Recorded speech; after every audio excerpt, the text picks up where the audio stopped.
gravar aqui de novo. Então vamos, acho que todo mundo já voltou aí. Então, vamos agora à abordagem histórico-crítica, né? Só para deixar claro que a abordagem histórico-crítica ela é um conjunto de métodos, tá? Então não é uma abordagem só, né? É um conjunto de métodos que vai privilegiar essas etapas que a gente está falando aí. Então, em relação à fé, é ver Deus presente na história dos homens. Então, diferente dos outros métodos, a ideia da fé é algo que se manifesta de maneira constante, né? Você não tem necessariamente um objetivo para a fé, mas a relação da humanidade com a divindade ela é vista ao longo da história e nas suas manifestações. Em relação ao texto bíblico, o texto bíblico ele é um texto literário popular antigo, formado de velhas tradições orais, que tomaram forma escrita e foram agrupados em unidades maiores.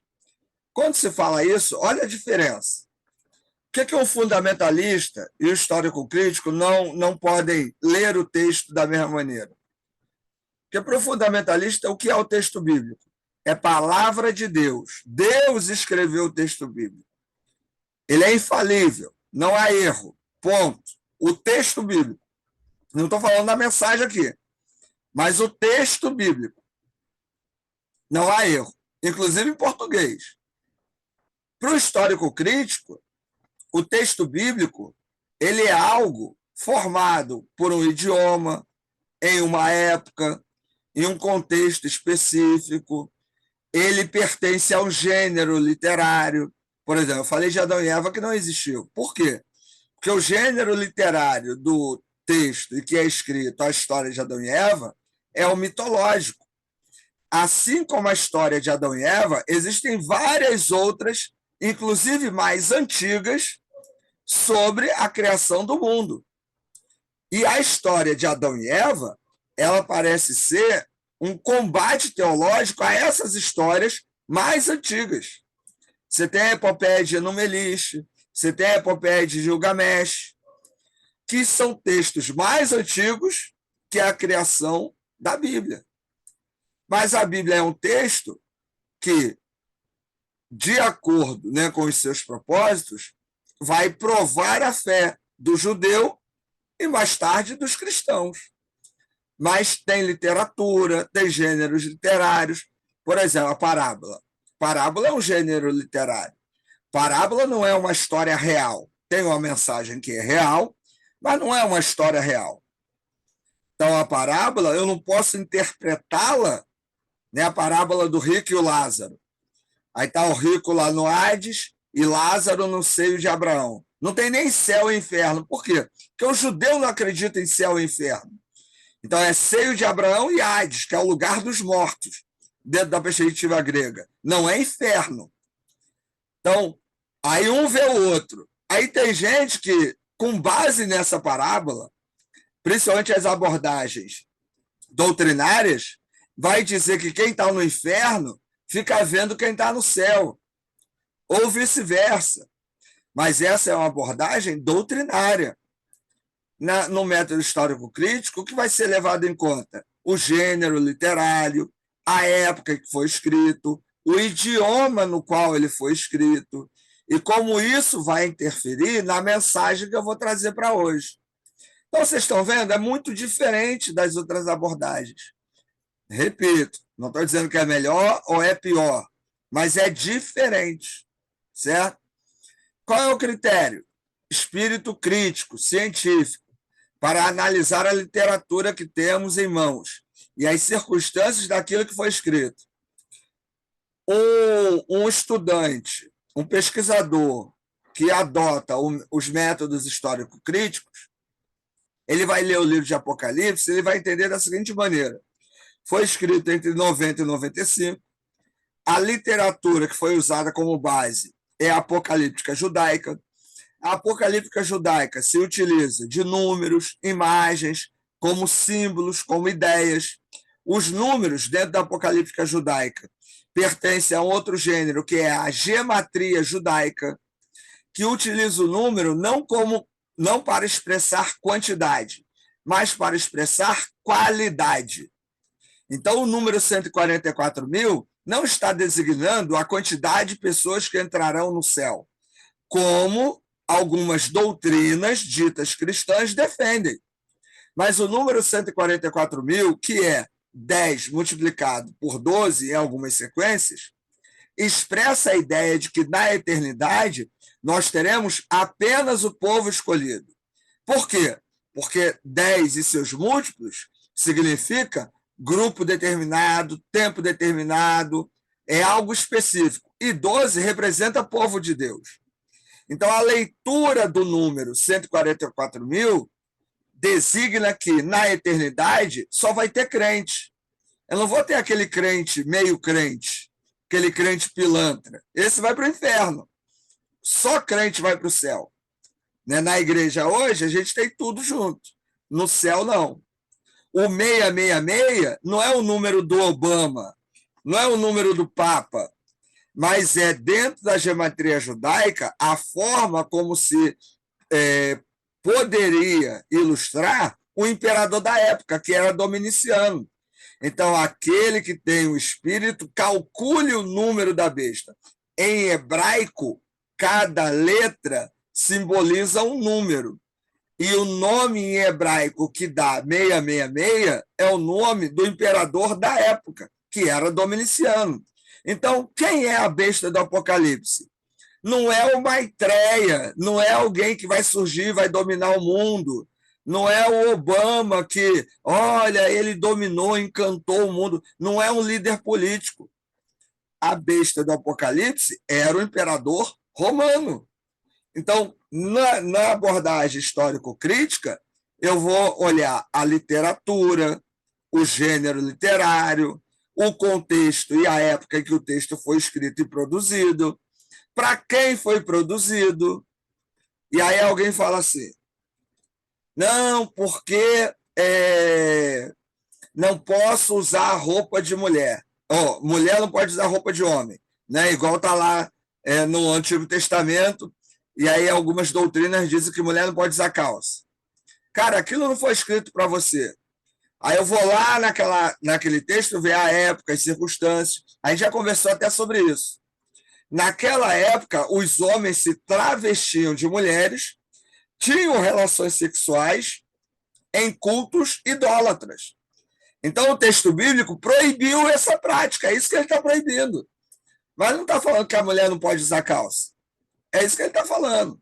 Mas também não está dizendo que o homem pode usar saia. Né? Não é isso. O homem e a mulher têm que se vestir de maneira adequada, de maneira decente. Ponto final. Ah, mas a mulher não pode usar calça. Não tem nada a ver. Na abordagem fundamentalista e doutrinária, a mulher não pode usar calça. Ponto final e acabou, não se discute. Então, na leitura histórico-crítica, vai se olhar o contexto, a época, o período, os destinatários. Tudo isso vai influenciar na mensagem. Quando se fala de espírito crítico, não é a ideia de criticar, falar mal, mas é a ideia de pesquisar. Por que o texto é assim? Por que é dessa maneira? Um outro exemplo. Lucas 2,14. Paz na terra a todos os homens. Paz na terra a todos os homens de bem. Paz na terra a todos os homens a quem ele quer bem. Qual é a versão correta? Se eu for no aparato crítico grego, que é onde eu tenho uma reunião de vários documentos que indicam as possibilidades de tradução, eu tenho 5 formas de traduzir o texto de Lucas 2,14. E aí, quem é arminiano vai escolher uma forma. Quem é calvinista vai escolher outra forma. Qual é a forma correta? Não se sabe. Mas o texto está defendendo o livre-arbítrio ou a predestinação? Nenhum dos dois. Porque livre-arbítrio e predestinação é a questão doutrinária, teológica e não bíblica. A Bíblia não está preocupada com isso. Então, uma leitura histórico-crítica está preocupada com o texto. O que diz o texto? O que os textos que dão base para a tradução falam sobre isso? É um outro tipo de preocupação, é um outro tipo de abordagem, certo? O objetivo: estuda-se a história e a literatura para descobrir a fé das comunidades onde se originou cada escrito. Da onde vem o livro do Êxodo? Da onde vem a história da libertação? O livro do Êxodo, ele é uma história de libertação ideológica, política, social, econômica. O livro de Êxodo está cheio de influências pagãs. Por exemplo, não foram os judeus que inventaram a Páscoa. Não foram os judeus que inventaram a ideia de matar o cordeiro. Isso já era um costume nos povos pagãos de matar um animal, pegar o sangue, botar no umbral da porta para proteger dos maus espíritos, para poder ter fartura na colheita. Todos os povos que cercavam o que depois virou Israel, todos não, né? Alguns povos faziam isso. Mas a Bíblia apresenta isso como se o judeu tivesse criado isso para se proteger do anjo do Senhor que veio matar os primogênitos. Não é isso. Na abordagem histórico-crítica, isso foi criado a partir, né, de costumes pagãos para poder defender a fé do judeu. Olha a diferença de abordagem para as outras abordagens, a fundamentalista dogmática. Chega agora na Páscoa da tua igreja e fala isso. Vão querer te excluir, né? Você falar, não, esse negócio aí é pagão, é um costume pagão, né? Todo mundo fala do Natal, né, do Papai Noel, que é pagão, mas a Páscoa não é, né, necessariamente algo cristão, né? Lendo lá no Êxodo. Não tem nada a ver. Então, o método histórico-crítico que vai estar preocupado com o quê? O que originou esse texto? Quais costumes? Qual a literatura? Tem paralelos na história sobre isso? Deixa eu só mostrar um negócio aqui rapidinho. Fecha aqui.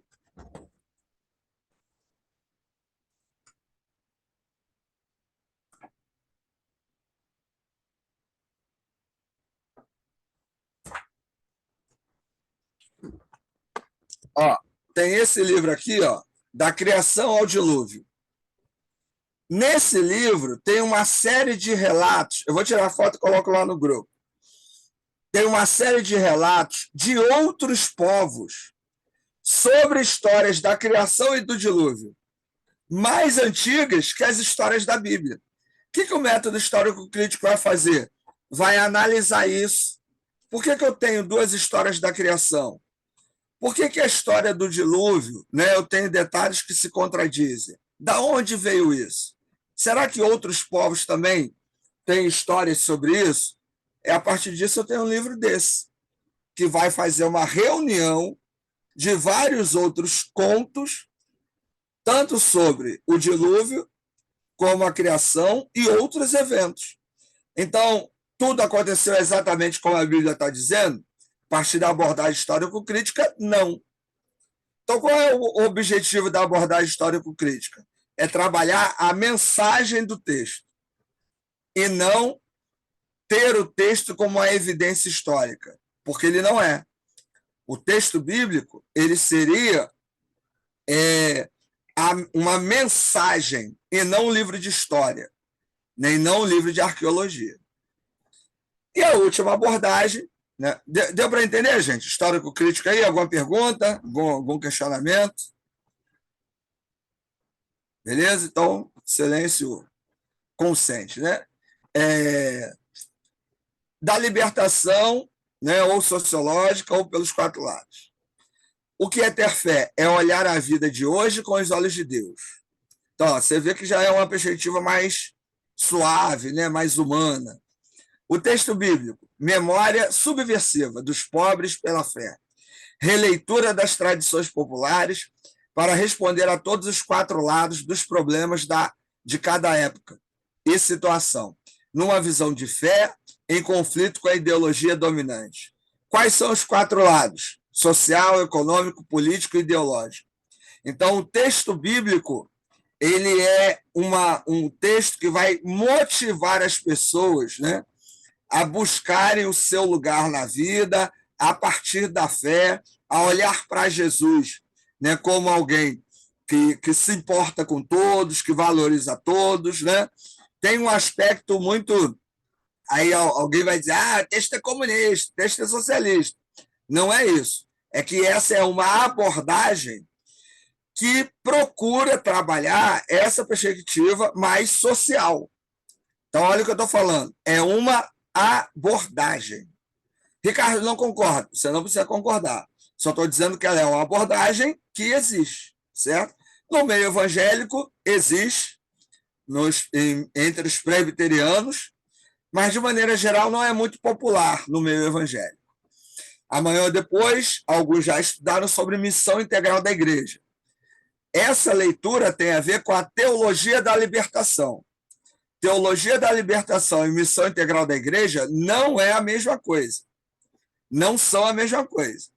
A missão integral da igreja é um trabalho de evangelização, em que procura conscientizar a igreja de que evangelizar é trabalhar o homem todo, levar o evangelho todo para todo o homem. Então, você vai levar a palavra, vai levar o alimento. Você vai pregar para o pobre, vai pregar para o rico, vai pregar para o branco, vai pregar para o negro.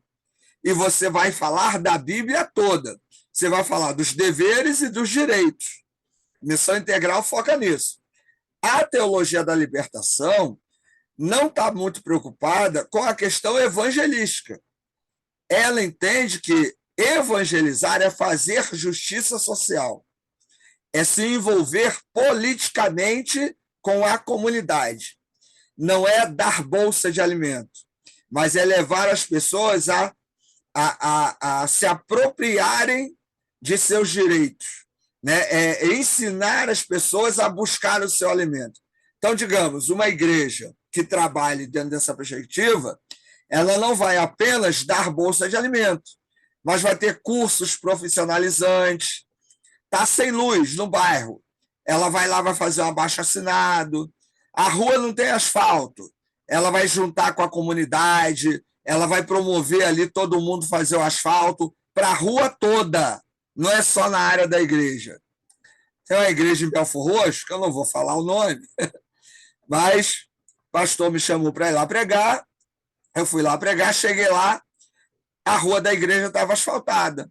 Tinha um tempão que não tinha ido lá, antes não era asfaltada. Ele falou, aí, você que gosta de trabalho social, né, falando comigo, asfaltamos a rua da igreja. Por que asfaltou só até a metade? Porque da metade para lá o pessoal não contribuiu. Eu falei, ô miserável, o cara era meu amigo, né? Isso não é trabalho social. Você fez para quem pagou. Que trabalho social é esse? Trabalho social é fazer, inclusive, para quem não pagou. Não, mas não é justo. Falei, não estou dizendo que é justo ou não. Só estou dizendo que isso não é trabalho social. Então não vem com essa, não. Ele, não, que não sei o quê. Eu falei, não fica de gracinha, não, que eu vou falar isso de púlpito. Aí ele ficou brincando lá, obviamente que eu não falei de púlpito, deu vontade, mas não falei. Mas não é isso. Isso não tem a ver com essa perspectiva, entendeu? É inclusive você trabalhar para uma comunidade que às vezes nem liga muito para a igreja. Então está envolvida realmente em projetos que vão além da igreja, diferente da missão integral da igreja. Ricardo, qual é melhor, qual é pior? Não existe isso. É diferente. Essa é a ideia, tá certo? Então vamos lá. Critérios. A realidade pelos 4 lados: social, econômico, político e ideológico. Ilumina a Bíblia e é iluminada pela Bíblia. Um exemplo. Dei aula no seminário em que uma aluna me falou assim: eu não posso falar mal do meu pastor porque ele é ungido do Senhor. Aí eu falei, isso é aprisionamento ideológico. Primeiro que seu pastor não é ungido do Senhor, porque o texto de Salmo 2 não fala de pastor. E segundo, que o seu pastor não é infalível. Quando eu falei isso, ela quase me bateu. Por quê? Ideologicamente foi plantado na mente dela que não se pode falar mal de pastor. Ainda que o pastor roube, mate, adultere, não pode falar. Isso é aprisionamento ideológico. Então, o texto bíblico ele deve ser trabalhado para libertar as pessoas. Ah, Ricardo, mas se falar isso, as pessoas vão perder o respeito. Não é isso. Não é desrespeitar, mas você não pode aprisionar. Hoje, por exemplo, muitas pessoas vivem ideologicamente oprimidas dentro da igreja, quando a Bíblia deveria servir para libertar. A pessoa vai para a igreja porque acha que se não for vai perder o emprego. A pessoa dá o dízimo, que acha que se não der vai perder o salário, aí deixa de pagar a luz para dar o dízimo. Isso é opressão ideológica. Então, nessa leitura, a ideia é fazer com que a igreja possa realmente se libertar. Não é radicalizar e contra a liderança, não é nada disso. Isso aí é besteira. Mas é entender que não há prisões. Evangelho é liberdade. É claro que é muito difícil isso acontecer na igreja. Porque sendo igreja, né, é muito fechado. Você tem um grupo que manda, outro grupo que obedece, um grupo que contribui, outro que não contribui. Uma das igrejas que eu pastoreei, eu sou ligado ao método histórico-crítico e à teologia da libertação. Então, a minha mensagem está ligada a isso. A minha maneira de administrar a igreja vai estar ligada a isso. Aí, eu estou pregando isso, estou ensinando isso. Tinha a galera que dava dinheiro na igreja. O que eles começaram a fazer? Começaram a parar de dar dinheiro na igreja. Começaram a boicotar, né, o que eu fazia. Por quê? Porque eles oprimiam a igreja porque eles davam dinheiro para a igreja. Como eu estava batendo nisso, falando que isso não era evangelho, que isso não era justo, que isso não era adequado, o que eles fizeram? Saíram da igreja. Aí saíram da igreja, ficou só quem não tinha dinheiro na igreja, ficaram só os pobres. A igreja continuou, a igreja está de pé. Só que assim, os ricos oprimiam os pobres na igreja. E aí, quando começaram a ouvir esse tipo de discurso, os ricos saíram, deixou os pobres. Assim, isso é muito comum. Né? O pastor da igreja ele tinha um agiota. Aí ele veio falar comigo para eu ajudar ele a cobrar um cara, que eu ia ganhar um dinheiro. Eu falei, cara, você não me conhece, você está o tempo aqui ouvindo minha mensagem, mas você não entendeu nada. Segundo, que o que você faz é crime. Terceiro, se você continuar pressionando o membro da igreja a te pagar, eu vou te denunciar, cara. Ele, que eu vou sair da igreja, a igreja vai acabar e tal, não sei o quê, sei lá. Eu falei, você pode sair da igreja, quem sustenta a igreja é Deus. Aí ele saiu da igreja, porque o dízimo dele era o maior da igreja. O que aconteceu com a igreja? A igreja continua, está lá até hoje. Mas assim, caiu o dízimo da igreja, caiu pra caramba, foi um horror, foi a coisa horrível. Mas esse tipo de opressão não dá para permitir nessa leitura, não é permitido isso. Por quê? Porque a ideia do texto bíblico, da mensagem do texto bíblico, é libertar socialmente, economicamente, politicamente e ideologicamente. As três primeiras, né, liberdade social, econômica e política, algumas igrejas até já fazem, entendem isso, mas essa questão da ideologia é bem interessante. Olha, não pode ir contra pastor, quem dá mais dinheiro é que manda, é que fala na sessão, o pobre não tem vez, né? A família da igreja, tem igreja que a família tem banco, você não pode sentar no banco, que o banco é do irmão fulano, né? Cara, isso é uma opressão. Então, assim, é uma maneira de se trabalhar a mensagem do texto bíblico. Nessa abordagem, ela é muito mais combativa e, com certeza, nem um pouco popular, principalmente em igrejas com um poder aquisitivo grande, né? Mas também eu já pastorei igreja grande, média e pequena. Qualquer igreja, pobre ou rica, ninguém gosta de ouvir isso. Nem o pobre gosta de ouvir isso. Porque o pobre gosta de estar alienado e achar que ele é rico, ou que vai ficar rico, ou que dias melhores virão. Você, de repente, vira para ele e fala, olha, luta pela sua vida, vai estudar, vai trabalhar, porque dinheiro não cai do céu. Para de ser dar dízimo para a igreja e achar que Deus vai recompensar, porque não é assim que funciona. Tem gente que acha que isso é um horror, aí pega e sai também, não concorda. Então, assim, é comum em todas as áreas, todas as perspectivas aí que a pessoa possa ter. Agora, é uma abordagem, tá certo, gente? Qual é o objetivo? Iluminar a nossa vida e a do mundo pelos quatro cantos. A Bíblia é luz e luz deve iluminar, não enfeitar simplesmente. Porque assim, Ó a doutrinação, irmão, a doutrinação aí. doutrinação, irmão, estou explicando cada abordagem. Se o irmão está escandalizado, azar, entendeu? Capitalista fundamentalista. O cara que veio de carro importado vai gostar dessa abordagem? Não vai, ó. Irmão, aí, ó, já diz o jargão, o dinheiro não traz felicidade. Entendeu? E aí vamos gastar, vamos lá. Vamos gastar isso aí. Aí, você falou agora de dinheiro não traz felicidade, até aproveitar se fazer um parênteses. Essa abordagem não é uma defesa da pobreza e também não é um ataque à riqueza, mas é a ideia de que é preciso ter justiça, porque tem muito pobre e ganancioso e tem muito rico que é justo, né? Então não é a questão da riqueza e da pobreza, mas é uma questão de entender o texto bíblico como uma mensagem de justiça. O que é a ideia de justiça nessa abordagem? É algo que é bom para todos. É óbvio, né, que não é simples, não é fácil, mas é uma tentativa. Cada uma dessas abordagens tem suas vantagens e desvantagens. Eu falei de vantagem e desvantagem das duas primeiras.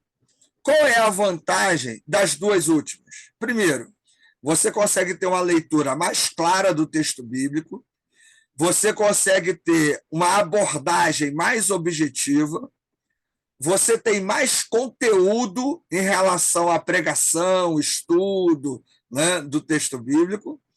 Agora, qual é a desvantagem? A desvantagem é que, para muitos, pode parecer que você desmistifica, que você desqualifica a espiritualidade do texto, o que não é verdade. Mas, para a maioria das pessoas, o discurso dentro dessas duas abordagens é muito frio, é muito humano, né? E a maioria das pessoas acaba achando que não há uma espiritualidade, o que não é verdade, né? Então, nas quatro abordagens, você tem vantagens e desvantagens.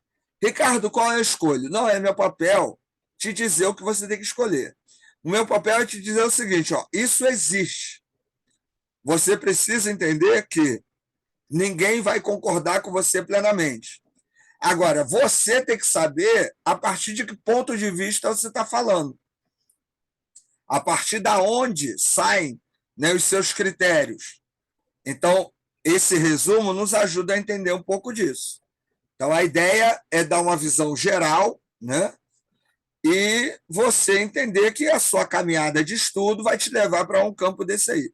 Eu, como falei, eu estou dentro dos dois últimos. Então, o meu discurso, a minha fala vai estar sempre nessas duas últimas abordagens. Mas lembrando, você não vai ser avaliado porque concorda comigo ou não, né? A avaliação é dada mediante a forma como você faz os trabalhos, né? A forma como você fundamenta os seus argumentos. Então, se você é fundamentalista, é dogmático, conhece a sua doutrina, entende os seus critérios, parabéns, maravilha. O que eu pediria para cada um de vocês é: entenda que a sua opinião é a sua opinião, não é a opinião.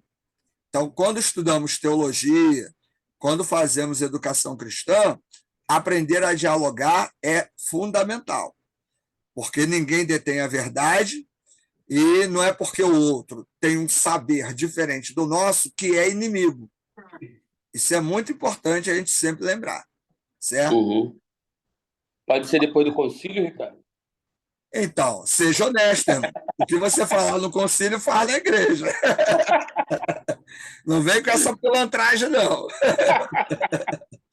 O concílio é a abordagem doutrinária, porque, teoricamente, o concílio vai avaliar a sua doutrina, né? Mas a gente sabe que, infelizmente, hoje, nem o pessoal que está no concílio conhece doutrina direito, né?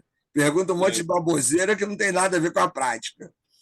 Mas a ideia é essa, né? Seria uma abordagem doutrinária.